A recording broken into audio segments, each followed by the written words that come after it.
Statusku janda umur 38 tahun. Banyak yang bilang aku cantik dan gemoy. Malam itu aku pergi ke dukun untuk mendapatkan sebuah pelet yang akan aku gunakan kepada seorang pria kaya raya. Namun entah mengapa aku malah kepincut kepada dukun itu. Namanya Ki Joyo. Entahlah, aku menyerahkan semuanya kepadanya hingga kami melakukan, "Halo sahabat, siapkah kalian mengikuti kisahku yang penuh ketegangan ini?" Sebelum lanjut, jangan lupa di-subscribe dan like dulu ya, dan tinggalkan komentar kalian mengenai kisahku ini. Dan inilah kisahku. Di sebuah kota kecil yang tenang namun menyimpan banyak rahasia, hiduplah seorang janda bernama Melati. Usianya 38 tahun, wajahnya cantik dengan pipi bulat yang membuatnya tampak selalu muda. Kehidupannya stabil, warisan dari almarhum suami cukup membuatnya tak perlu bekerja keras.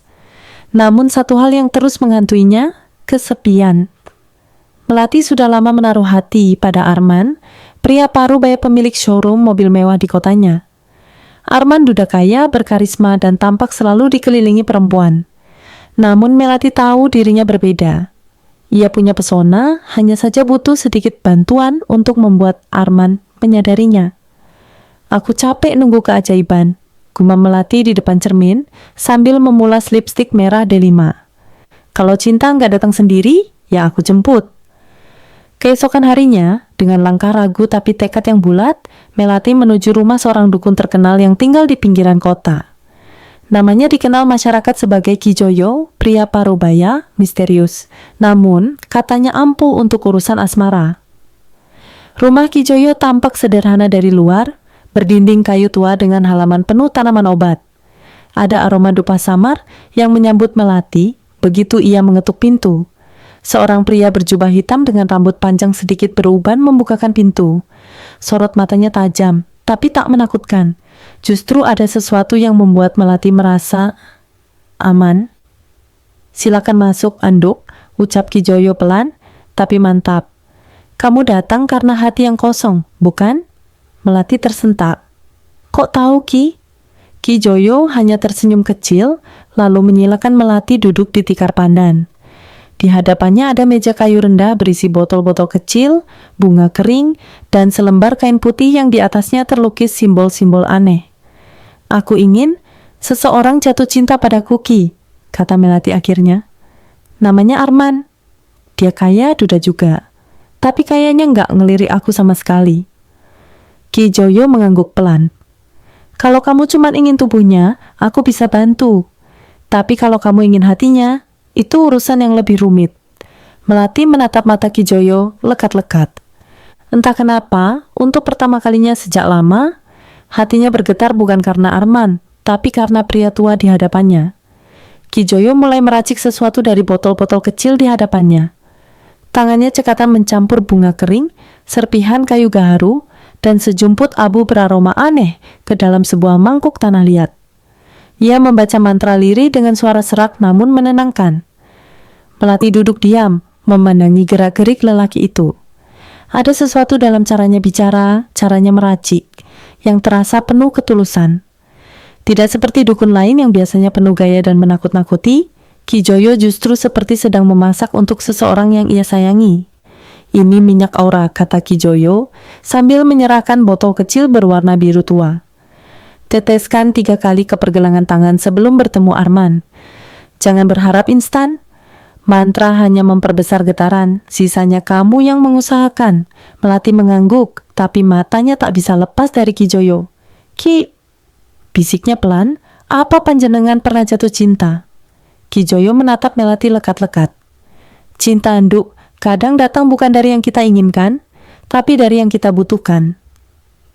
Untuk beberapa detik, keheningan menggantung di antara mereka.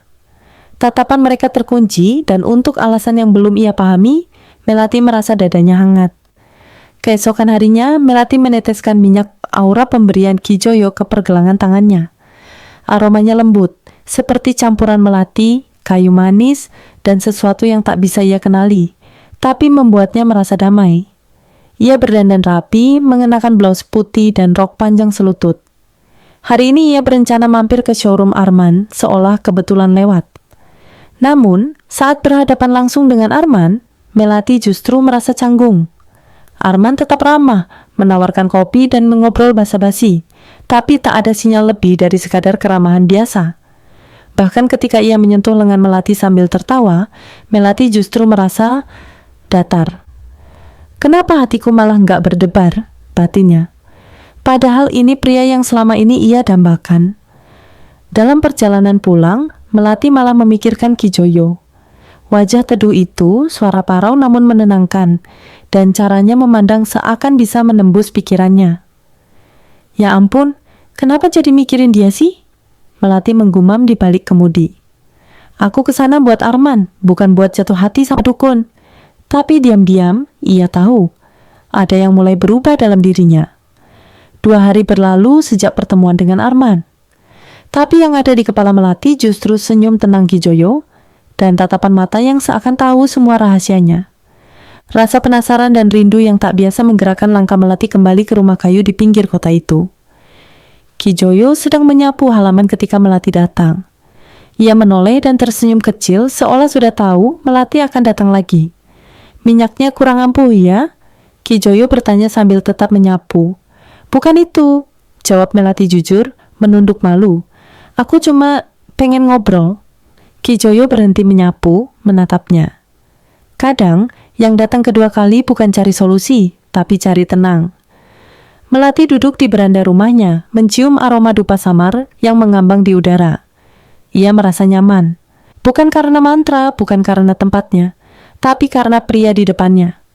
Ki, bisiknya, kenapa sampean nggak nikah? Ki Joyo tersenyum lirih. Karena dulu, aku terlalu sibuk menyembuhkan orang, sampai lupa menyembuhkan diriku sendiri. Kata-katanya seperti membuka pintu di hati Melati yang selama ini tertutup. Untuk pertama kalinya, ia merasa bukan sedang mengejar cinta, tapi sedang pulang. Langit mendung saat Melati masih duduk di beranda rumah Ki Joyo. Angin mulai berhembus dingin, membawa aroma tanah yang sebentar lagi akan basah. Ki Joyo menyuguhkan teh hangat dalam cangkir tanah liat, lalu duduk di samping Melati. Kamu nggak takut dinilai orang? Tanya Ki Joyo sambil menyeruput tehnya. Datang ke rumah dukun terus-terusan begini. Melati tersenyum miring. Yang aku takutin cuma sepi, Ki. Lagi pula, orang nggak ngerti perasaan seseorang. Mereka cuma bisa nebak-nebak. Tak lama kemudian, hujan turun. Deras.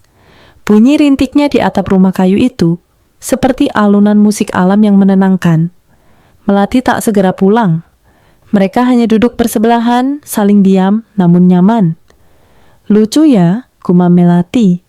Aku datang ke sini buat bikin orang suka sama aku, tapi aku malah jatuh hati sama orang yang bantuin aku. Ki Joyo menoleh perlahan. Kamu tahu, Nduk, perasaan itu tak bisa diatur. Bahkan dukun pun tak bisa menyihir hatinya sendiri. Hujan masih deras, dan waktu seperti melambat. Saat itulah, untuk pertama kalinya, tangan Melati menyentuh lengan Ki Joyo. Ringan, lalu diam-diam menggenggam. Genggaman itu tidak dilepaskan. Ki Joyo menoleh perlahan, menatap mata Melati yang tampak lembut di bawah cahaya remang dan bunyi hujan. Mereka tak berbicara, namun ada banyak hal yang saling mereka pahami dalam diam. 1. Melati menarik napas dalam-dalam, lalu bersuara lirih, aku nggak tahu ini salah atau enggak, tapi aku nyaman di sini. Sama panjenengan. Ki Joyo mengangguk pelan. Hati manusia memang rumit, Nduk. Kadang yang datang bukan yang kita minta, tapi yang kita butuh. Tak lama, Ki Joyo berdiri dan menyalakan pelita.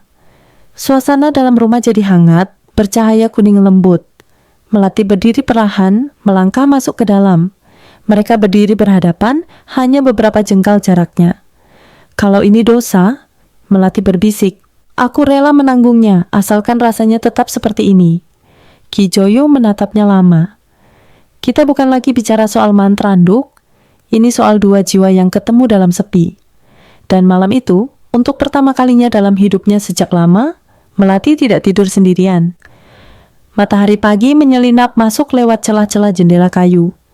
Bau tanah basah masih tersisa, berpadu dengan aroma dupa yang sudah redup.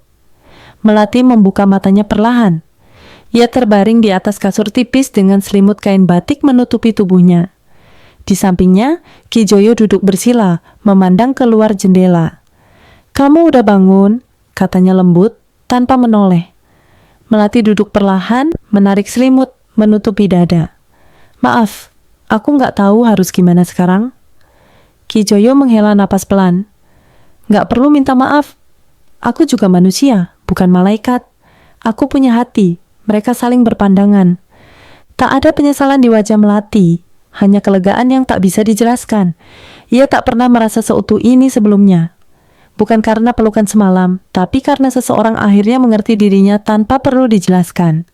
Kalau kamu mau pergi, aku ngerti, kata Ki Joyo. Aku nggak akan nahan. Melati menggenggam tangannya. Aku nggak mau pergi, Kiki, tapi aku juga nggak mau hubungan kita kayak begini terus. Aku nggak mau cuma jadi pelarian. Ki Joyo menatapnya dalam. Di matanya ada sesuatu yang seperti keputusan yang mulai tumbuh. Malam itu, Melati dan Ki Joyo duduk berhadapan di depan perapian kecil di rumah kayu. Suara api yang membara menambah kehangatan suasana. Melati menghela napas panjang, mencoba merangkai kata yang sudah lama tersimpan di dada. Ki, aku nggak mau hubungan ini cuma soal pelarian atau rasa nyaman sesaat, katanya tegas. Aku ingin sesuatu yang nyata. Serius. Ki Joyo menatapnya dengan penuh perhatian. Aku paham, Nduk. Aku juga nggak ingin terus hidup seperti ini. Aku ingin berhenti jadi dukun. Melati terkejut. Maksudmu? Aku ingin cari pekerjaan yang halal, yang bisa membuat kita hidup lebih baik tanpa harus bergantung pada ilmu gaib. Aku juga ingin menikahimu. Hening sejenak menyelimuti ruangan itu. Melati menatap lelaki di depannya, merasakan kejujuran dan keberanian yang jarang ia temui. Kalau begitu, aku mau. Aku mau berjuang sama panjenengan, jawabnya akhirnya sambil tersenyum. Ki Joyo menggenggam tangan Melati erat. Kita mulai hidup baru ya, Nuk. Keputusan besar itu membuat Melati dan Ki Joyo merasa seperti terlahir kembali. Hari-hari berikutnya mereka habiskan dengan merencanakan masa depan bersama, mencari cara agar Ki Joyo bisa meninggalkan dunia dukun yang selama ini menjadi nafkahnya. Aku akan belajar jadi tukang kebun dulu, kata Ki Joyo sambil tersenyum kecil. Pekerjaan yang sederhana tapi halal. Melati tertawa ringan. Kalau begitu, aku akan bantu cari pelanggan untuk hasil kebunmu. Kita mulai dari yang kecil dulu ya. Mereka saling bertukar pandang, mata mereka berbinar penuh harapan. Untuk pertama kalinya sejak lama, Melati merasakan hidupnya penuh warna, bukan sekadar menunggu cinta yang tak pasti. Hari-hari berlalu, dan Ki Joyo mulai belajar keterampilan baru dengan semangat. Ia bangun pagi-pagi sekali mengayuh sepeda tuanya ke kebun kecil di pinggiran kota.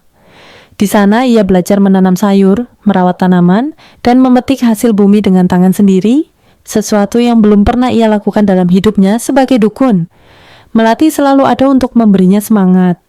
Kamu hebat, Ki. Aku bangga sama panjenengan, ujarnya sambil menyeka keringat di dahi Ki Joyo yang mulai keriput. Ki Joyo tersenyum tulus. Dulu aku pikir ilmu gaib itu jalan pintas, tapi ternyata kerja keras ini jauh lebih nikmat. Aku merasa lebih hidup. Mereka berbagi momen sederhana, memasak bersama di dapur kecil, tertawa saat memetik tomat yang belum matang, dan bermimpi tentang rumah kecil yang akan mereka tempati bersama suatu hari nanti. Suatu sore, ketika matahari mulai terbenam, Melati menatap Ki Joyo dengan penuh cinta. Kita sudah jalani banyak hal, Ki. Aku yakin kita bisa hadapi masa depan, apapun yang terjadi. Ki Joyo menggenggam tangan Melati erat. Dengan kamu, Nduk, aku tak takut apapun. Mereka saling tersenyum, percaya bahwa perjalanan cinta mereka baru saja dimulai, dengan langkah yang lebih nyata dan penuh harapan. Walau hidup baru mereka mulai dengan penuh semangat, bayangan masa lalu Ki Joyo tak sepenuhnya hilang. Suatu malam, saat Melati sudah terlelap tidur, Ki Joyo duduk termenung di depan meja kecil di sudut rumah. Tangannya menggenggam selembar surat yang sudah kusam. Itu dari keluargaku, katanya pelan pada diri sendiri. Mereka masih menunggu aku kembali. Tapi aku tak mau. Pagi harinya, Melati menemukan Ki Joyo tampak murung. Ia duduk di sampingnya, menggenggam tangan pria itu dengan lembut. Ada apa, Ki? Ceritakanlah. Ki Joyo menghela napas dalam, lalu berkata jujur, kadang aku merasa terbelah, Nduk, antara masa lalu yang penuh rahasia dan masa depan yang ingin kita bangun bersama. Melati tersenyum yakin. Kita hadapi bersama, Ki. Aku di sini, selalu. Rasa cinta mereka semakin kuat, bukan karena keajaiban mantra, tapi karena pilihan sadar untuk saling menerima dan mendukung. Bersama, mereka yakin bisa melangkah maju. Beberapa minggu kemudian, Ki Joyo mulai bekerja sebagai tukang kebun di sebuah rumah besar milik seorang pengusaha lokal. Awalnya banyak tetangga yang menganggapnya aneh, seorang dukun yang sekarang jadi tukang kebun. Namun, Ki Joyo tidak peduli. Ia ingin membuktikan bahwa kerja keras dan kejujuran bisa membuka jalan baru. Melati sering datang membawakan bekal, sambil sesekali membantu membersihkan kebun. Mereka berbicara tentang masa depan, tentang rumah kecil yang akan mereka bangun, dan tentang kebahagiaan yang kini mulai mereka rasa. Namun, tidak semua orang mudah melupakan masa lalu. Suatu hari, seorang tetangga datang menggosipkan tentang pekerjaan lama Ki Joyo. "Bagaimana bisa kau percaya pada dukun yang sekarang jadi tukang kebun? Itu semua hanya tipu muslihat." Melati menatap Ki Joyo dengan tatapan tegas. "Kita tidak perlu membuktikan apa-apa pada mereka. Kita cukup membuktikan pada diri sendiri dan pada Tuhan bahwa kita bisa berubah." Ki Joyo menggenggam tangan Melati erat. "Terima kasih sudah selalu ada untukku, Nduk. Mereka tahu perjalanan ini belum selesai. Namun bersama, mereka yakin bisa melewati segala rintangan." Seiring waktu, kerja keras Ki Joyo mulai menunjukkan hasil. Taman di rumah pengusaha itu berubah menjadi indah, penuh warna dan buah yang sehat. Pemilik rumah pun mulai mempercayainya dan bahkan merekomendasikan Ki Joyo kepada tetangga dan kenalannya. Melati merasa bangga melihat perubahan pria yang dulu ia anggap misterius itu. "Panjenengan hebat, Ki. Aku nggak pernah ragu sama kamu," katanya sambil tersenyum manis. Ki Joyo membalas senyuman itu, "Kalau bukan karena kamu, mungkin aku masih terjebak di masa lalu. Kamu yang membuat aku berani berubah." 2. Namun, mereka juga belajar bahwa membangun kepercayaan tidak mudah. Beberapa tetangga masih mencibir, dan desas-desus lama terkadang muncul kembali. Tapi Melati dan Ki Joyo memilih untuk fokus pada masa depan mereka. Suatu sore, saat matahari mulai terbenam, Melati menggenggam tangan Ki Joyo erat. "Kita sudah sejauh ini, Ki. Aku yakin nanti semua akan melihat siapa kita sebenarnya." Ki Joyo menatap mata Melati penuh keyakinan. "Denganmu di sisiku, aku siap menghadapi apapun." Malam itu, langit cerah penuh bintang. Melati dan Ki Joyo duduk di teras rumah kecil mereka yang sedang mereka renovasi perlahan. Angin malam berhembus lembut, membawa ketenangan yang selama ini jarang mereka rasakan. "Melati," suara Ki Joyo bergetar sedikit saat mulai bicara, "aku tahu perjalanan kita nggak mudah. Tapi aku ingin kamu tahu, aku ingin menjalani sisa hidupku bersamamu." Melati menatap dalam matanya, hatinya berdegup kencang. "Ki, aku juga ingin itu. Kita mulai dari nol, tapi aku yakin kita bisa bahagia."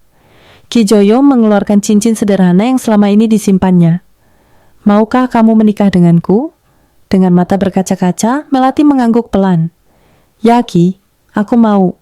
Di bawah langit malam dan sinar bintang, mereka berdua berjanji untuk saling menjaga, mencintai, dan melangkah bersama ke masa depan yang baru. Hari-hari menjelang pernikahan Melati dan Ki Joyo penuh dengan kesibukan. Mereka berdua sibuk mengurus berbagai persiapan sederhana, dari membuat undangan hingga membersihkan rumah kecil mereka yang akan menjadi tempat tinggal baru. Melati tertawa riang saat mencoba beberapa desain kebaya yang sederhana tapi anggun. "Aku nggak pernah membayangkan bisa merasakan kebahagiaan seperti ini lagi," ujarnya penuh haru. Ki Joyo mengangguk sambil memegang tangan Melati. "Kita sudah melewati banyak hal, dan ini adalah awal yang baru. Aku berjanji akan jadi suami yang baik untukmu." Meski sederhana, suasana penuh kehangatan dan cinta membuat hari-hari itu terasa istimewa. Mereka tidak memerlukan kemewahan, hanya satu sama lain dan tekad untuk membangun kehidupan yang lebih baik. Hari yang ditunggu akhirnya tiba. Dengan pakaian sederhana namun penuh makna, Melati dan Ki Joyo mengikat janji suci di hadapan keluarga dan sahabat terdekat. Suasana penuh haru dan kebahagiaan mengisi ruangan kecil itu. "Dengan ini aku terima kamu menjadi istriku untuk saling mencintai dan mendukung dalam suka maupun duka," ucap Ki Joyo dengan suara mantap. Melati tersenyum bahagia. "Aku juga terima kamu menjadi suamiku, teman hidup, dan pelindungku." Setelah akad, mereka berjalan keluar tangan dalam tangan, menyambut hari-hari baru dengan penuh harapan. Ki Joyo telah meninggalkan dunia dukun, dan kini mereka bersama-sama membangun hidup yang halal dan penuh cinta. Di balik semua rintangan dan cobaan, mereka menemukan kebahagiaan sejati bukan dari mantra atau pelet, tapi dari hati yang tulus dan keberanian untuk berubah.